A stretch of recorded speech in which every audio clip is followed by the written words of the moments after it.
বিশ্বকাপের যে ম্যাচটাতে ব্রাজিল হারলো সেই যে ক্রোয়েশিয়ার ম্যাচটা, সেই ম্যাচে নেইমার একটা অতিমানবীয় গোল করার পরে যখন সবাই উপরে উঠে যেতে থাকলো, তখন নেইমার বারবার তার দলের সতীর্থদের ডিফেন্সে যেতে বলছিলেন। কিন্তু কে শোনে কার কথা? এই দলে তার কথা বুঝে এমন লোকই বা কই? নেইমারের কথা কেউ শুনলো না, কেউ বুঝলো না তাকে। ফলাফল কি হলো? কোয়ার্টার ফাইনালে বিদায় নিতে হলো আরেকবার। ব্রাজিলের সবচেয়ে একা তারকাটির নাম নেইমার। প্রতিটা যুগে যেখানে ব্রাজিলের একসাথে 4-5 জন তারকা, সেখানে একটা দীর্ঘ সময় ধরে ব্রাজিলের সেই জায়গাটা আগলে রেখেছেন একা। এই দীর্ঘ সময়ে তিনি আর কাউকে পাশে পাননি। রোনালদো, রোনালদিনহো, কাকা, রবিনহো এরা সবাই পাশে তাকালে দেখতে পেতেন আরেকজনকে। কিন্তু নেইমার কাকে পেয়েছে পাশে? কে ছিল তাকে সঙ্গ দেবার? আমি প্রায় সময় একটা কথা বলি, বিশ্ব ফুটবলের ইতিহাসে নেইমার একজন দুঃখী রাজপুত্র।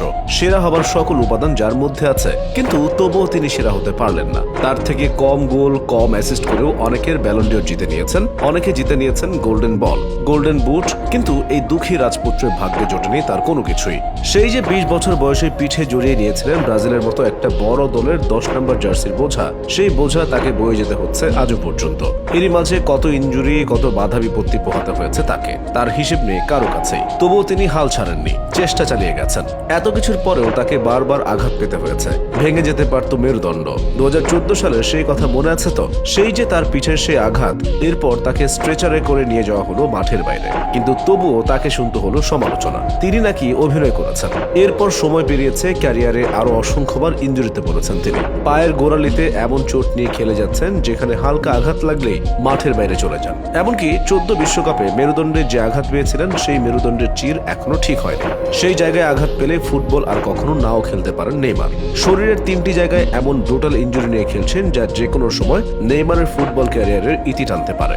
আমার খুব প্রবল একটা ধারণা, ফুটবল বিশ্বে নেইমারের চেয়ে বেশি সমালোচনা শুনেছেন এমন খেলোয়াড় খুব একটা নেই। এমনকি তার নিজ দেশ ব্রাজিলের কত মানুষের থেকেই তিনি শুনেছেন কত গালি। তারপরেও ব্রাজিলের জন্য সবসময় নিজের সেরাটা দেওয়া থেকে নিজেকে বিরত রাখেননি কখনো।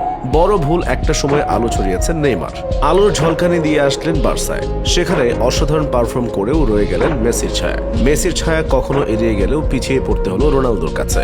বার্সেলোনায় এসে নিজের জাত চিনালেও তাই এই ছায়া থেকে বের হতে পাড়ি জমালেন ফ্রান্সে। কিন্তু প্রবল বন্ধুভাবাপন্ন এবং আড্ডাপ্রিয় এই মানুষটা সেখানে গিয়ে হয়ে গেলেন একা। কাভানির সাথে দ্বন্দ্ব, এমবাপ্পের সাথে লড়াই, বহিঃশত্রুর চেয়েও ঘরের শত্রুকে তাকে পুড়িয়েছে বেশি। সেখানে জিততে পারেননি চ্যাম্পিয়ন্স লিগ বা ব্যালন ডিওর। তার ক্যারিয়ার জুড়েই এমন পিছিয়ে পড়ার নানা গল্প, তবুও তাকে আমি ভালোবাসি। নিজের পটেনশিয়ালটি অনুযায়ী হয়তো পৌঁছাতে পারেননি কখনোই, কিন্তু যেভাবে অন্ধকারাচ্ছন্ন এক ব্রাজিল দলকে দীর্ঘ 10 বছর থেকে টেনে নিয়ে যাচ্ছেন, আলোর পথ দেখাচ্ছেন, হাজার সমালোচনা কিংবা ইনজুরিকে মোকাবেলা করে তার কয়েকজনই বা পারে। ক্যারিয়ারে নেই মহত্ব অর্জনের জন্য শিরোপা, পুরস্কার, এর অবশ্য প্রয়োজনীয়তা আছে, কিন্তু ভক্তদের ভালোবাসা, সমর্থন পেতে নেইমারের মতো প্লেয়ারের কি আদৌ এইসবের প্রয়োজন আছে?